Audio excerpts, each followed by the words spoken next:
is Michelle Newyar, and I am here with a very good friend of mine today, Diane Dunton. Diane is an organizational consultant, author, Reiki master, artist, and just an amazing human being.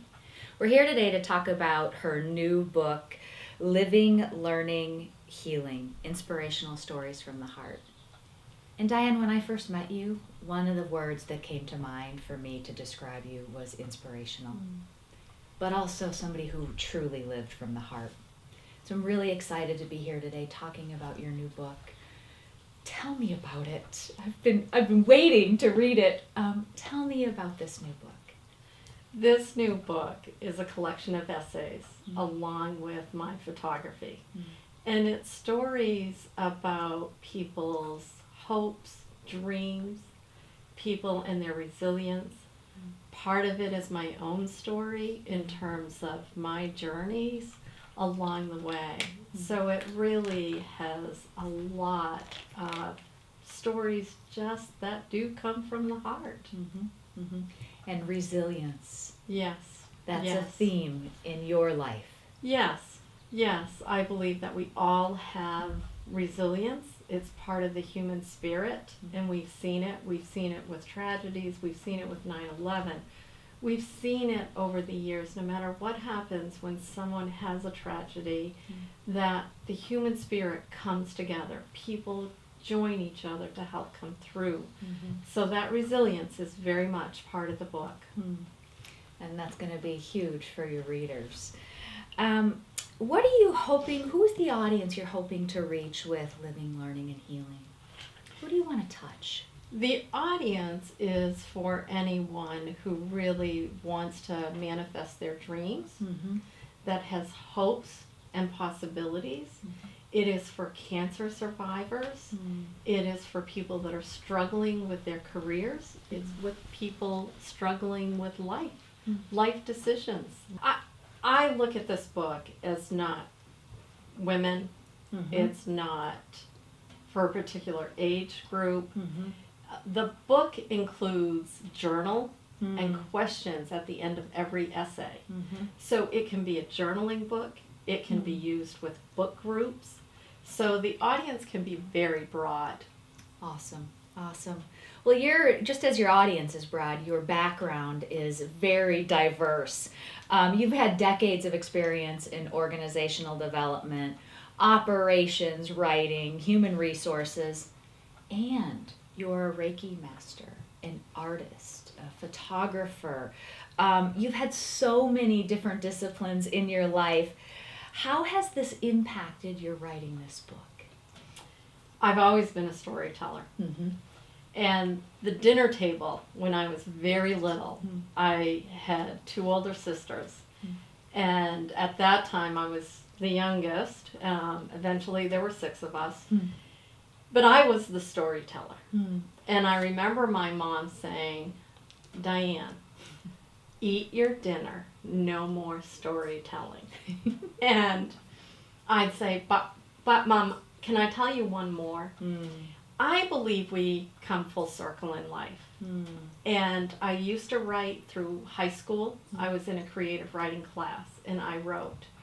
When I was in college, I wrote. When I went for my master's, I had to do a lot of writing for self-reflection. For me, this collection is part of a theme of writing my whole life, but never putting it out in the world. So this is me putting the side of my writing out to others. I have always had a camera by my side. Ever since high school, if you look back in yearbooks, you see me with a camera. That's the picture of me in the yearbook. No matter where I go, that camera is with me, and I have it in my car, I have it everywhere. And I love photography. I love the creative process, and I think writing and painting and taking photography, all of that's part of the creative process. And in my corporate world, I'm always designing programs and facilitating and working with individuals. That's all part of the creative process. Living, Learning, and Healing includes some really magnificent nature photos of Maine. How important, you were just talking about your photography, so we know how important it is. Talk about how that made its way into the book. Each story to me inspired a photo that went with it. And as I began putting the book together, I felt that we live in a beautiful state. And a lot of people have never been to Maine. They don't even know where Maine really is. And so for me, it was making Maine and where we live, the coast, the mountains, the lakes, all of that, even the beautiful cardinals and loons, flowers that we have, all of that felt like it fit with the stories that I was writing. Mm. And so it was for me a natural part to say, let me bring that in. Absolutely. Even in my home office where I see my clients, I have photos with quotes. That's, to me, they just go together. Absolutely.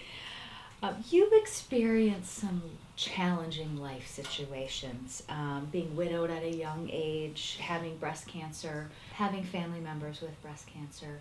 How has this impacted this book? I mean, I know it has, but talk a little bit more about that part of the process for you.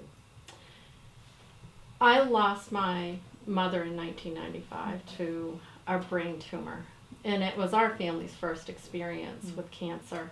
And that was a very difficult time for me.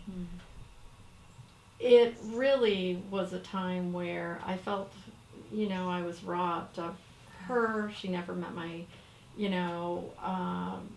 my grandson. She couldn't experience some of those joys. In 2002, I lost my husband to cancer, and in 2003, I lost my sister. And that was a very dark period. What I will say is that the resilience that comes out of that, I had always, as you know, taken photographs, and I had told my husband that one day I was going to paint what I saw. After I lost him, I walked into an art studio, and I had never painted before. Picked up a paintbrush and began painting. And it was very healing.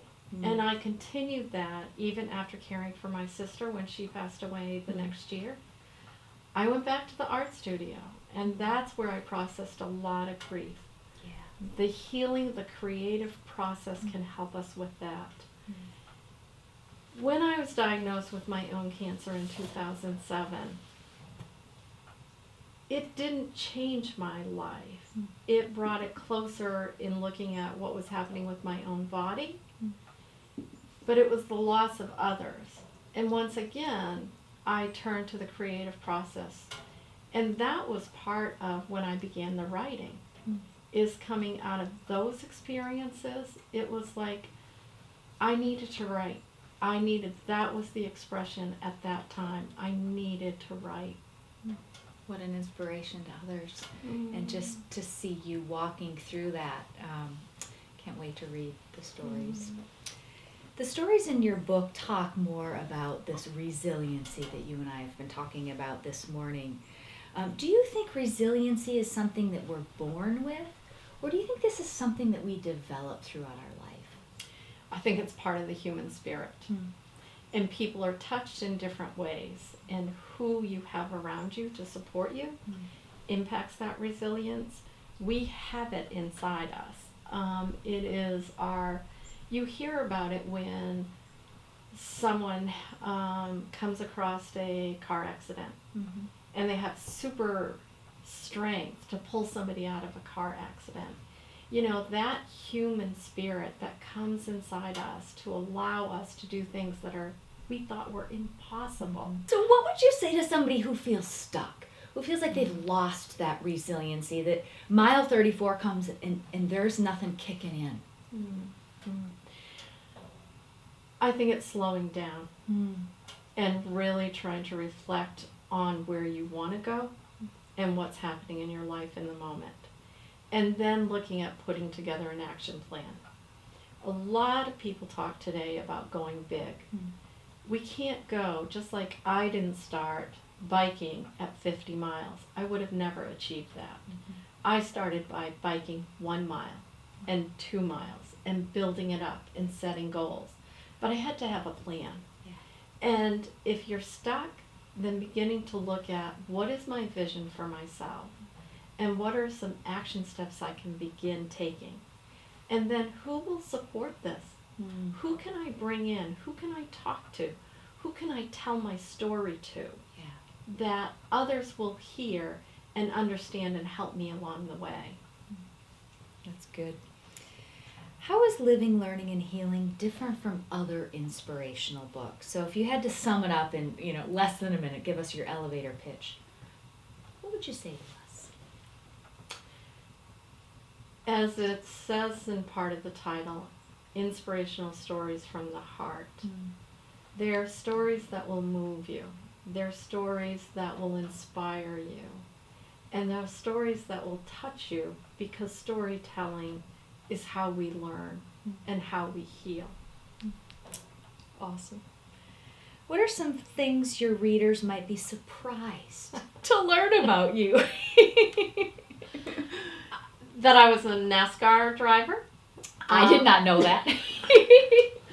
I had an opportunity to drive a NASCAR race car.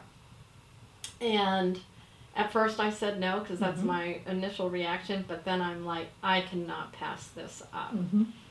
So, they take you through trials, and then you're put all by yourself in a race car.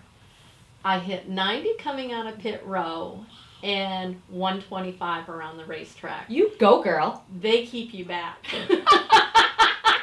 That was the disappointment. I wanted to go faster. Oh, that's awesome. So, I'm still cracking up looking at that. I take it you love speed. Yes. Yes. So where can people buy your book? They can go to my website, potentialrelease.com. The book can also be found through Amazon and independent bookstores. Fantastic. So one of the things about the book is that it's designed to really be a book that can be read and enjoyed by the reader, but also it makes a great gift. Talk about the gift-giving part of this book. With this book, my intent was that it could be on your coffee table, and you pick up and you look at the pictures and the photographs of nature, and that can be very soothing. The other side of it is the journal writing. So it is a reflection at the end of each essay, is a question. So it can be a gift that people can read the stories one at a time, or just open the book and pick a chapter to read, and then be able to write about their thoughts and how it might impact their life. So it is truly a gift to others. It sounds like I'm going to need to pick up more than one copy, one for myself and one for each of those really special people in my life that I want to encourage, that I would love to help inspire with the inspirations from the heart. So again, readers, those of us who are looking to buy the book, we can go to potentialrelease.com and pick up a copy for ourselves and one for a friend and maybe one for our book group. Yes, thank you, Michelle. Yes, thank you so much for talking with me today, and best of luck. I have no doubt this book is going to touch many lives. Thank you.